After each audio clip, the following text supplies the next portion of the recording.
Halo orang-orang santuy, balik lagi nih bareng Paduka. Nah, kali ini Paduka akan melanjutkan film The Equalizer yang kedua. Film ini dirilis pada tahun 2018. Nah, bagi kalian nih yang belum menonton film pertamanya, saya sarankan nonton terlebih dahulu ya. Link videonya ada di bawah ya guys ya. Nah, jadi pada film keduanya ini Robert harus kembali menegakkan keadilan. Oke, tanpa berlama-lama lagi, langsung saja kita saksikan alur ceritanya.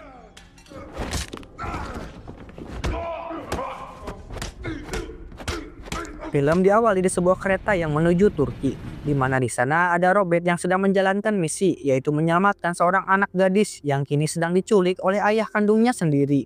Robert kemudian mengikuti ayah putri itu yang menuju ke arah bar kereta. Dan si ayah itu ternyata seorang gangster. Oke, kita sebut saja Alex ya guys ya. Di sini Alex sadar akan misi Robert yang sebenarnya. Been here. Now you come back. Yes. You can find whatever you wish. Who kidnapped his own daughter? Will not be looking for such a man. Ia kemudian langsung memerintahkan anak buahnya untuk menyerang Robert. Namun hal itu bukanlah masalah besar bagi Robert, sehingga ia dengan sangat mudahnya menghabisi Alex beserta anak buahnya.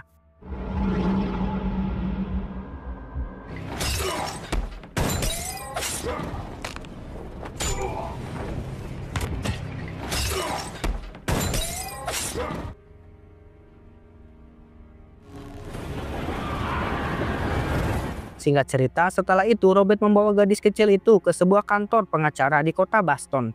Yang ternyata di kantor itu sudah ada ibu dari si gadis yang sudah menunggunya. Robert kini menjalani pekerjaan barunya yaitu sebagai supir taksi online. Ia juga memiliki pelanggan tetap yang merupakan seorang aki-aki tua yang bernama Sam. Ketika di dalam perjalanan, Sam mengatakan bahwa kini ia sedang melakukan pencarian saudaranya yang telah lama hilang.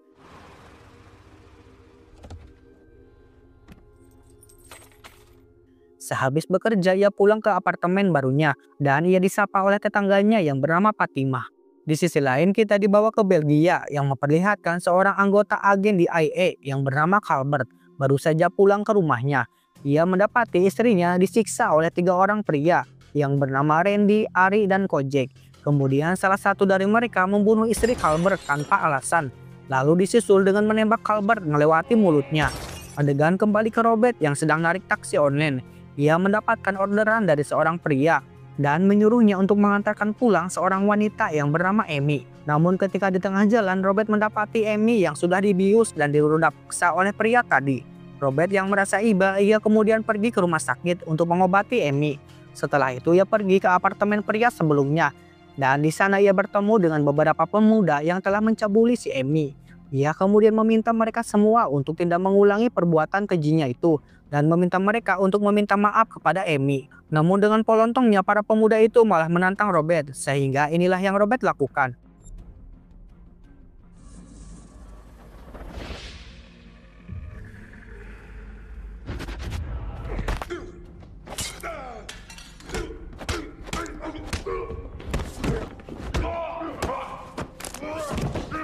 Ya, mereka semua dibuat tak berdaya oleh Robert dengan waktu kurang dari 1 menit.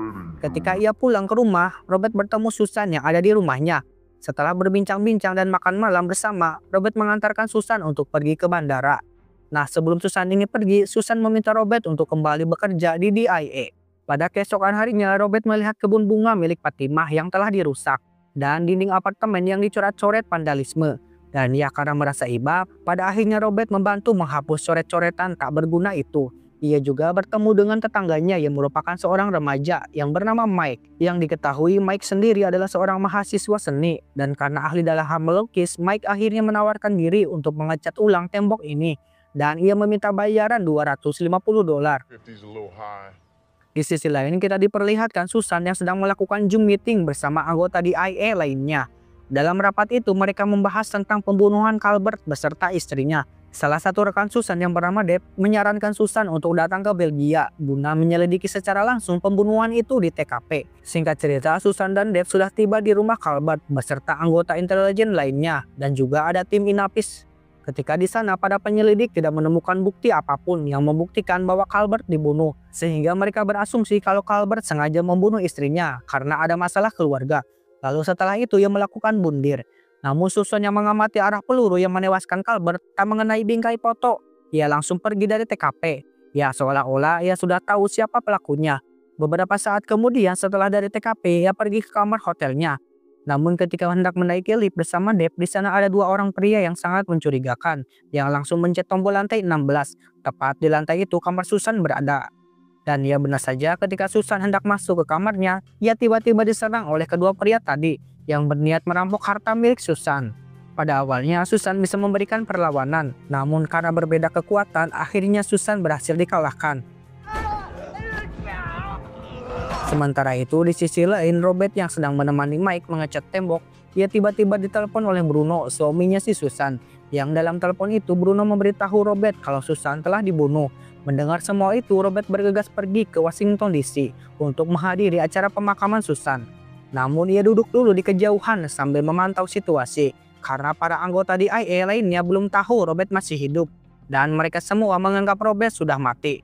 Setelah acara pemakaman selesai, Bruno memberikan beberapa identitas Susan kepada Robert. Bruno tentu merasa aneh karena Susan pergi ke Belgia tidak membawa harta, dan yang ia bawa hanya cincin kawin saja. Tentu hal ini sangat janggal ketika mengetahui motif pelaku yang ingin merampoknya. Promise to find whoever it was. Do everything in their power. Scene kemudian memperlihatkan dua orang pemuda yang telah membunuh Susan. Kedua pemuda itu mendapatkan telepon, dan ketika telepon itu diangkat, radio yang ada di ruangan itu tiba-tiba meledak dan berhasil membunuh keduanya. Dan diketahui ternyata yang membunuh mereka berdua adalah Randy, Ari, dan Kojak. Ketiganya menyuruh dua pemuda itu untuk membunuh Susan, dan alasan mereka berdua dibunuh adalah untuk menghilangkan barang bukti. Keesokan harinya Robert pergi ke sebuah taman, dan di sana ia bertemu dengan Deb. Ketika bertemu dengan Robert, ia sangat terkejut dan merasa senang karena Robert ternyata masih hidup. Di sana keduanya membahas tentang pembunuhan Susan dan dibunuhnya dua pelaku tersebut. Lalu di sini Robert berasumsi kalau kematian Susan ada kaitannya dengan kasus pembunuhan Calvert. I checked all the video. What floor she was on. Mac, whatever it is, whatever you need. 2 millimeters below it. Beberapa hari kemudian terlihat Robert yang sudah kembali ke apartemennya. Ia juga melihat Mike yang pergi bersama dua orang gangster. Tanpa banyak ngebacot, Robert mengikuti ketiganya sampai ke markas gangster itu. Di markas gangster, Robert berhasil melumpuhkan beberapa penjaga dan mengambil senjata mereka. Kemudian ia memaksa Mike untuk segera pulang dan berhenti bergaul dengan para gangster.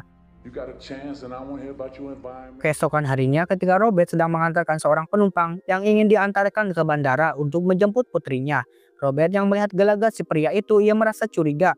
Dan ia benar saja beberapa saat kemudian si pria langsung menyerang Robert, sehingga terjadi baku hantam di dalam mobil tersebut. Dengan skill ugal-ugalan akhirnya Robert berhasil membunuh pria itu dengan sangat mudahnya. Setelah membunuh si pria, ia kemudian mengambil ponsel miliknya dan menemukan pesan berkode di ponsel tersebut.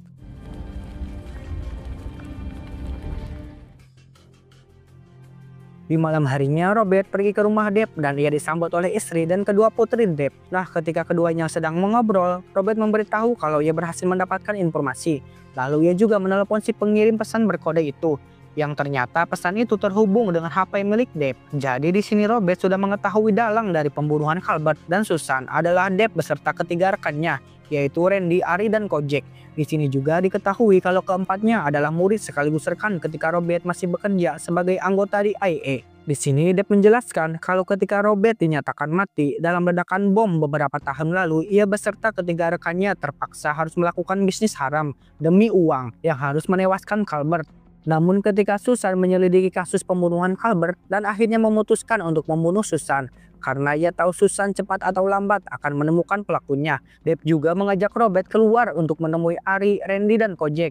Di sini Robert bersumpah kalau dia akan membunuh mereka berempat atas kematian Calvert dan Susan. Bersamaan dengan itu, istri Deb hendak pergi untuk mengantar kedua putrinya untuk jajan seblak, sehingga Robert langsung memanfaatkan kesempatan ini untuk ikut menumpang dan berhasil kabur dari Deb dan antek-anteknya. Singkat cerita, di sore harinya Deb dan kawan-kawan pergi ke rumah Bruno dengan niat untuk membunuhnya. Namun sebelum mereka menemukan Bruno, Robert terlebih dahulu berhasil membawa Bruno pergi dan menyembunyikannya di suatu hotel yang sangat aman. Setelah itu Robert langsung pergi ke apartemennya karena Mike masih mengecat apartemennya. Nah, ketika Robert menelpon Mike, ia merasa ada yang aneh di sekitar apartemennya. Dan ia benar saja, Deb bersama rencang-rencang sedang mengendap-endap masuk ke apartemennya. Sehingga ia langsung menyuruh Mike untuk masuk ke ruangan rahasia, tepat di balik lemari koleksi buku milik Robert. Tak selang lama, Deb berhasil masuk dan ia memeriksa semua ruangan. Ia juga berhasil menemukan sebuah cermin yang di baliknya ada Mike yang sedang bersembunyi.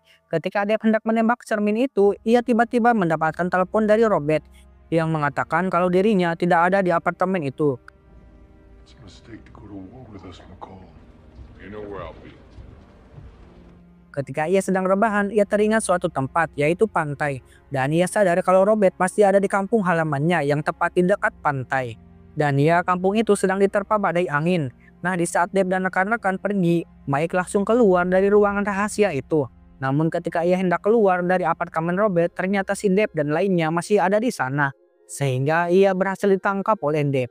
Di sisi lain, Robert berhasil tiba di kampung halamannya yang terlihat sepi karena semua penduduknya sudah dievakuasi. Singkat cerita, Deb dan kawan-kawan pergi ke sana untuk mencari Robert.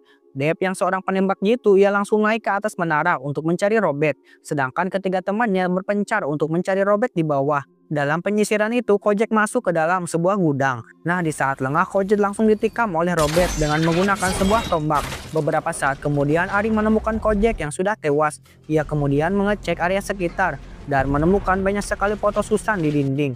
Nah, ketika Ari lengah, Robert dengan tiba-tiba langsung menikamnya berkali-kali sampai akhirnya Ari tewas. Nah, Randy juga berhasil menemukan Ari yang sudah tergeletak tak bernyawa. Ia kemudian mengikuti jejak darah Robert yang masuk ke sebuah toko roti milik mendiang istri Robert. Namun ketika hendak masuk ke toko itu, tiba-tiba ada granat yang langsung meledakkan toko roti tersebut. Ledakan tersebut berhasil membunuh Randy, dan kini hanya tersisa Deb yang masih hidup dan masih berada di atas menara. Di sini Robert menghubungi Deb menggunakan siaran radio. Ia juga mengatakan kalau ia akan membunuh Deb. Namun si Deb yang pengecut ini mengancam Robert kalau ia sudah menyandera Mike di dalam bagasi sebuah mobil. Dan jika Robert tidak muncul di hadapannya, maka Mike akan mati. Ketika Deb hendak menembak kembali bagasi itu, Robert terlebih dahulu menembak ban mobilnya, sehingga tembakannya itu meleset. Nah, setelah itu Robert langsung naik ke atas menara, dan baku hantam di antar keduanya pun terjadi.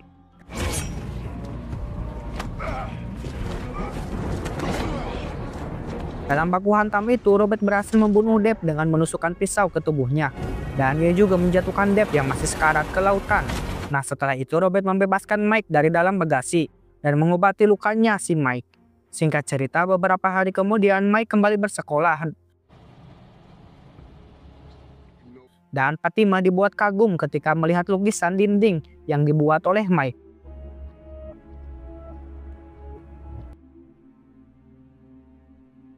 Sedangkan di sisi lain, Sam si kakek tua di awal film akhirnya bisa berjumpa dengan kakak perempuannya yaitu Mandy. Dan semua hal tersebut berkat bantuan Robert.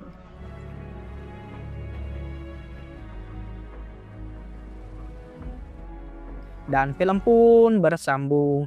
Oke cuy, jadi itulah alur cerita film The Equalizer 2. Sekian dari Paduka, mohon maaf bila banyak kesalahan. Dan salam santuy.